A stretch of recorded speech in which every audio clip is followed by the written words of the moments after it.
নবীজি বলেন, কারো অন্তরের মধ্যে যদি গম পরিমাণ, জব পরিমাণ, সরিষার দানা পরিমাণ ইমান থাকে, গম পরিমাণ, জব পরিমাণ, সরিষার দানা পরিমাণ ঈমান, এই মানুষটা যদি বিভিন্ন অপরাধের কারণে জাহান্নামের সাজা ভোগ করতেও হয়, জাহান্নামের সাজা ভোগ করার পর আমি নবী বলে দিলাম, একদিন জাহান্নাম থেকে বের হয়ে ওই সরিষা পরিমাণ ঈমানের কারণে আল্লাহর জান্নাতে প্রবেশ করবে।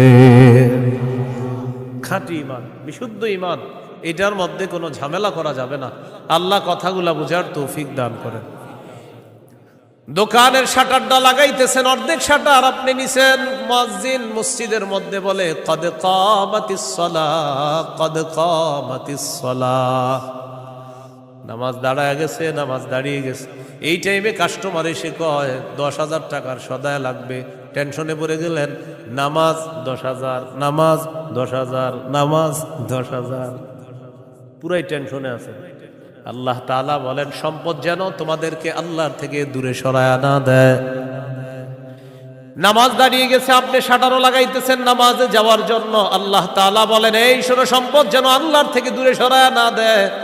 কাস্টমার কয় 10,000, মুয়াজ্জিন কয় কদ কামাতিস সালাহ, টেনশনে পড়ে গেছে, কি করব? সূরা তাহার 132 নম্বর আয়াতে আল্লাহ বলেন, লা নাসআলুকা রিজকা নাহনু নারযুকুকা, নবী আপনার কাছে আমি রিজিক চাই না, আমি আপনারে রিজিক দেই। পরিবারকে নামাজের কথা বলেন, নিজে নামাজ পড়েন। নামাজের পর আল্লাহ তাআলা রিজিকের কথা কেন বললেন? কারণ রিজিকের টেনশনে মানুষ নামাজ থেকে দূরে থাকে। আল্লাহ বলেন, বান্দা তুমি নামাজে যাও, আমি তোমার থেকে রিজিক চাই না, আমি আল্লাহ তোমাকে রিজিক দিয়ে দেই।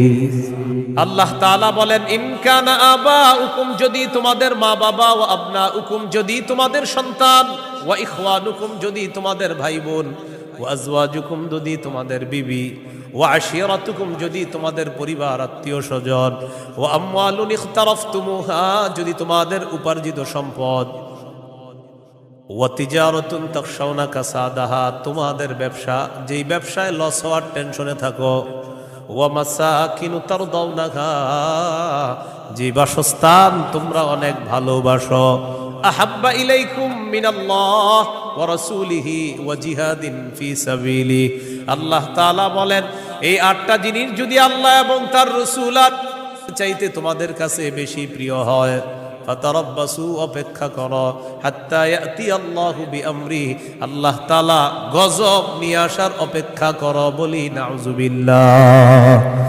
কি শিখলাম? এই 8 জিনিসের